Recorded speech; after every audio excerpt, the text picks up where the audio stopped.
അപകട സ്ഥലത്ത് നിന്നും അപകടം സംഭവിച്ച കലൂർ സ്റ്റേഡിയത്തിൽ നിന്നും ദേവൻ MP ചേരുന്നുണ്ട്. ദേവൻ ആ അപകടം നേരിട്ട് കണ്ട ആളാണ്. ഉമാ തോമസ് അവിടെ നിന്നും വീഴുന്നത് നേരിട്ട് കണ്ട ആളാണ്.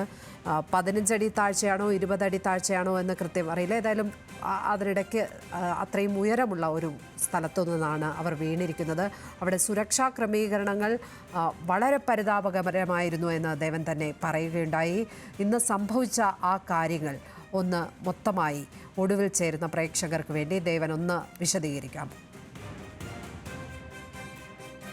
വൈകുന്നേരം 5 മണിയോട് കൂടിയാണ് 12,000 ഭരതനാട്യ നർത്തകരെ ഉൾപ്പെടുത്തിക്കൊണ്ട് ഒരു mega Bharatanatyam Guinness World Record ലക്ഷ്യമിട്ടുകൊണ്ട് മൃദംഗ വിഷൻ എന്ന സംഘടന നടത്തുന്ന ദിവ്യ ഉണ്ണി നേതൃത്വം നൽകുന്ന ഒരു മെഗാ ഭരതനാട്യം ഇവന്റ് സംഘടിപ്പിച്ചത് കൊച്ചി കലൂർ സ്റ്റേഡിയത്തിൽ. അതിലേക്ക് വന്ന വിശിഷ്ട വ്യക്തികൾക്ക് ഇരിക്കാനായി ഉണ്ടാക്കിയ ഇരിപ്പിടത്തിന്റെ ഭാഗത്തു നിന്നാണ് ഉമാ തോമസ് MLA കാൽ വഴുതി താഴേക്ക് വീഴുന്ന സാഹചര്യം ഉണ്ടായത്. ഈ ദൃശ്യങ്ങളിൽ കാണുന്ന ഈ ഭാഗത്തേക്കാണ് MLA മുകളിൽ നിന്നും താഴേക്ക് വീണത്. ഇവിടെ കോൺക്രീറ്റിന്റെ മിക്സറാണ്, കോൺക്രീറ്റ് കൊണ്ട് ഉണ്ടാക്കിയ ഒരു പ്രതലമാണ് ഇവിടെ ഉള്ളത്. ഇതിലേക്കാണ് ഈ MLA പിൻഭാഗം തലയിടിച്ചുകൊണ്ട് വീഴുന്നത്. ഒപ്പം തന്നെ ഈ ബാരിക്കേഡ്, ഈ താൽക്കാലികമായി എത്തിക്കുന്ന ഈ ബാരിക്കേഡിന്റെ ഈ ഒരു പോസ്റ്റ് കൂടി ഈ MLA-യോടൊപ്പം തന്നെ MLA-യുടെ ദേഹത്തേക്ക് മറിഞ്ഞു വീഴുന്ന ഒരു സാഹചര്യം ഉണ്ടായിരുന്നു. ഈ ദൃശ്യം നമ്മുടെ മാധ്യമപ്രവർത്തകരടക്കം നിന്നിരുന്ന സ്ഥലത്തേക്കാണ്. അതിന്റെ സമീപത്ത് തന്നെയായിരുന്നു മാധ്യമപ്രവർത്തകരടക്കം നിന്നിരുന്നത്. ഈ വീഴ്ച ആദ്യം കണ്ട ആളെന്ന രീതിയിൽ ഞാൻ ആദ്യം ഓടി അടുത്തേക്ക് എത്തിയപ്പോൾ ഉമാ തോമസ് MLA എന്നൊരു പക്ഷേ എനിക്ക് ആദ്യം മനസ്സിലായിരുന്നില്ല. ഓടി അടുത്തേക്ക് എത്തിയപ്പോഴാണ് ഇത് MLA എന്നുള്ള കാര്യം മനസ്സിലാകുന്നത്. ആദ്യം തന്നെ MLA തട്ടി MLA-യുടെ ബോധം നഷ്ടപ്പെട്ടിട്ടുണ്ടെന്ന് മനസ്സിലായി. അതിനുശേഷം എടുത്തുയർത്താനായി ശ്രമിച്ചപ്പോഴേക്കും തലയുടെ ഭാഗത്ത് നിന്നും ശക്തമായ രീതിയിൽ വലിയ രീതിയിൽ രക്തം വരുന്നുണ്ടെന്ന് മനസ്സിലായി. പെട്ടെന്ന് തന്നെ ഇവിടെ നിന്നിരുന്ന ആളുകളെല്ലാം കൂടി MLA എടുത്തുകൊണ്ട് ആംബുലൻസിലേക്ക് മാറ്റുകയായിരുന്നു. ഉടൻ തന്നെ അടുത്തുള്ള സ്വകാര്യ ആശുപത്രിയിലേക്ക് MLA മാറ്റിയിട്ടുണ്ട്. MLA-യുടെ ആരോഗ്യനില ആശങ്കപ്പെടേണ്ടതില്ല എന്ന് പറയുമ്പോഴും അതിന്റെ ഒരു അപകടത്തിന്റെ ഒരു വ്യാപ്തി വെച്ചിട്ട് അതൊരു വലിയൊരു അപകടം തന്നെയാണ് ഉണ്ടായിരിക്കുന്നത്. തലയുടെ പരിക്ക് കൃത്യമായി അതിന്റെ പരിശോധന നടന്നു വരുന്നേ ഉള്ളൂ.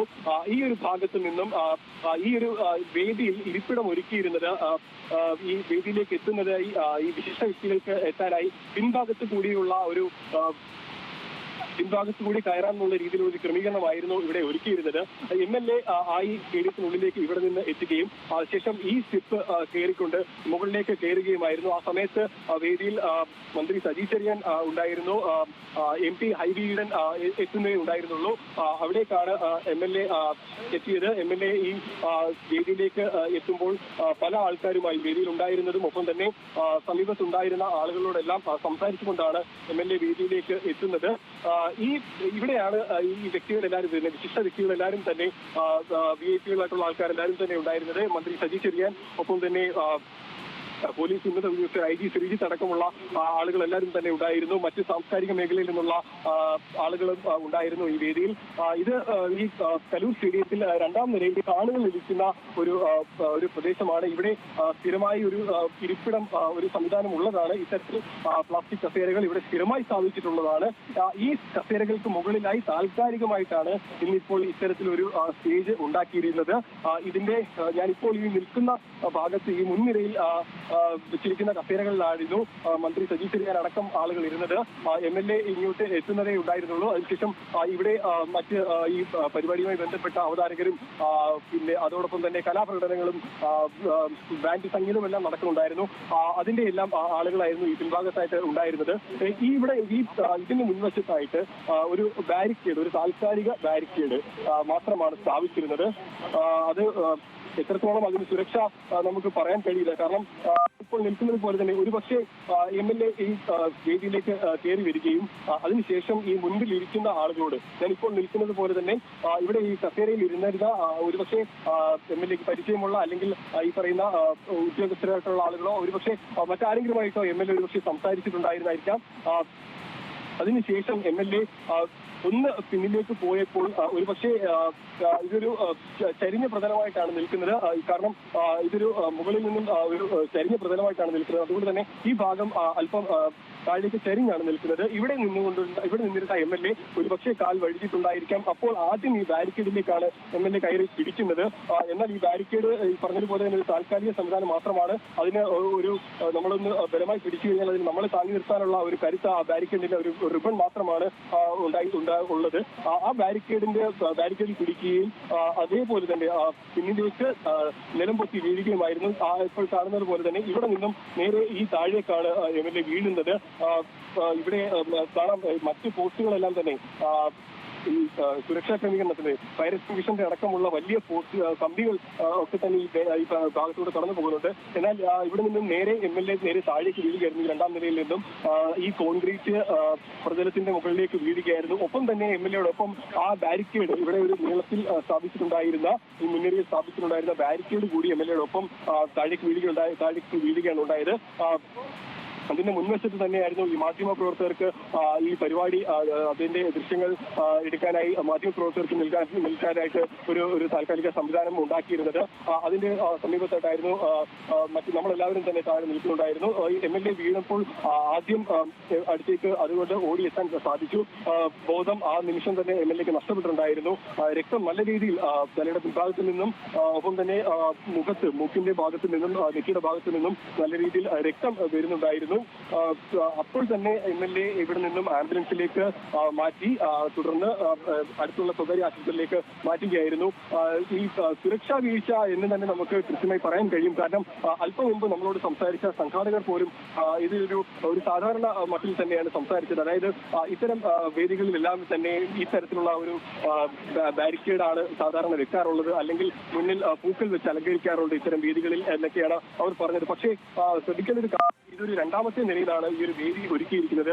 ഇവിടെ അത്തരത്തിൽ ആരെങ്കിലും ഒരുപക്ഷെ താഴേക്ക് പോവുകയാണെന്നുണ്ടെങ്കിൽ അതിനെ ഒരു തടയാനായിട്ടുള്ള തക്ക സംവിധാനമൊന്നും ആ ബാരിക്കേഡിനില്ല. അത്തരത്തിൽ ഒരു അലങ്കാരം എന്നതിനപ്പുറത്തേക്ക് ഒരു സുരക്ഷ കൃത്യമായി ഉറപ്പാക്കേണ്ട ഒരു കാര്യം ഉണ്ടായിരുന്നു ഈ സംഘാടകർക്ക്. അതിനവർക്ക് വീഴ്ച പറ്റി എന്ന് തന്നെ നമുക്ക് കൃത്യമായി പറയാൻ കഴിയും. അത് തന്നെയാണ് ഈ അപകടത്തിലേക്ക് നയിച്ചിട്ടുള്ളതും. ഒപ്പം ഈ പിൻഭാഗത്ത് ഈ വേദിയിൽ ഈ ആകെ ഒരു കസേരകളായി ഈ മുൻനിരയിൽ മാത്രമാണ് കസേരകൾ ഉണ്ടായിരുന്നത്. ഈ വ്യക്തികൾക്ക് മന്ത്രി ഒപ്പം തന്നെ MP അടക്കമുള്ള ആളുകൾക്ക് ഇരിക്കാനായിട്ടുള്ള ഒരു കസേര ഉണ്ടായിരുന്നത്. പിൻഭാഗത്ത് എല്ലാവരും തന്നെ മറ്റ് അവതാരകരും മറ്റ് ഈ കലാപ്രകടനത്തിന് എത്തിയ ആൾക്കാരും എല്ലാമായിരുന്നു അവർ നിന്നിരുന്നത്. ഒരു വലിയൊരു ഒരു ക്രൗഡ് തന്നെ, ഒരു ജനക്കൂട്ടം തന്നെ ഈ ഒരു വേദിയിൽ തന്നെ ഉണ്ടായിരുന്നു. ഞാൻ ആദ്യം സൂചിപ്പിച്ചതുപോലെ തന്നെ ഈ ഇരിപ്പിടങ്ങൾക്ക് മുകളിൽ ഇവിടെയുള്ള സ്ഥിരമായി സ്ഥാപിച്ചിട്ടുള്ള പ്ലാസ്റ്റിക് കസേരകൾക്ക് മുന്നിൽ ഉണ്ടാക്കിയ ഒരു താൽക്കാലിക സ്റ്റേജ് മാത്രമാണിത്. പിന്നിലായി ഒരു LED സ്ക്രീനും ഒക്കെയുള്ള രീതിയിലാണ് ഈ ഒരു സ്റ്റേജ് ഒരുക്കിയിട്ടുള്ളത്. പക്ഷേ ഈ ഒരു കലൂർ സ്റ്റേഡിയത്തിനെ സംബന്ധിച്ച് ഇത് എത്രത്തോളം അതിൻ്റെ ഒരു സുരക്ഷ എത്രത്തോളം ഉണ്ടെന്നുള്ളൊരു കാര്യം മുൻപും പല തവണ വാർത്തകളിലെല്ലാം വന്നിട്ടുള്ളതാണ്. ഈ ഒരു 12,000-ഓളം കുട്ടികൾ 7 വയസ്സ് മുതൽ പ്രായമുള്ള കുട്ടികളുണ്ട്. ഒപ്പം തന്നെ അവരുടെ രക്ഷിതാക്കൾ, ബന്ധുക്കൾ, ഇവരുടെ ഈ ഒരു നൃത്തം കാണാനായി എത്തിയിട്ടുള്ള അവരുടെ ബന്ധുക്കൾ എല്ലാവരും തന്നെയാണ് ഈ സ്റ്റേഡിയത്തിൽ ഉണ്ടായിരുന്നത്. അവരെ എല്ലാവരും തന്നെ ഉൾക്കൊള്ളാനുള്ള അല്ലെങ്കിൽ അതിന് വേണ്ടിയിട്ടുള്ള ക്രമീകരണങ്ങൾ എല്ലാവരും തന്നെ ആദ്യഘട്ടത്തിൽ പോലീസ് ഒരുക്കിയിരുന്നു എന്നുള്ളൊരു കാര്യം ഇപ്പോൾ ചോദ്യമായി ഉയർന്നു വരുന്നുണ്ട്. കാരണം വൈകുന്നേരം മുതൽ തന്നെ 5 മണിയോടുകൂടി തന്നെ 4 മണിയോടുകൂടി തന്നെ ഈ വേദിയിലേക്ക് ഈ വാഹനത്തിൽ എത്താൻ വളരെയധികം പ്രയാസപ്പെടുന്ന ഒരു കാഴ്ച ഉണ്ടായിരുന്നു. നമ്മളടക്കം വലിയൊരു ഗതാഗതക്കുരുക്കിലൂടെയാണ് ഈ സ്റ്റേഡിയത്തിലേക്ക് എത്തിയത്. കലൂർ സ്റ്റേഡിയത്തിന് ചുറ്റും കടവന്ത്ര ഒപ്പം തന്നെ കലൂർ ഭാഗത്ത് എല്ലാം തന്നെ വലിയ രീതിയിലുള്ള ഒരു ഗതാഗതക്കുരുക്ക് ഉണ്ടായിരുന്നു. ഈ സ്റ്റേഡിയത്തിലേക്ക് എത്തുന്ന ഓരോ ഇടവഴിയിലും എല്ലാം തന്നെ വാഹനങ്ങൾ അശാസ്ത്രീയമായി പാർക്ക് ചെയ്തിരിക്കുന്ന രീതിയും കണ്ടിട്ടുണ്ടായിരുന്നു. അത്തരത്തിൽ ഈ ഒരു പരിപാടി മുൻപ് തന്നെ നിശ്ചയിച്ചിരുന്ന ഒരു കാര്യം തന്നെയാണ്.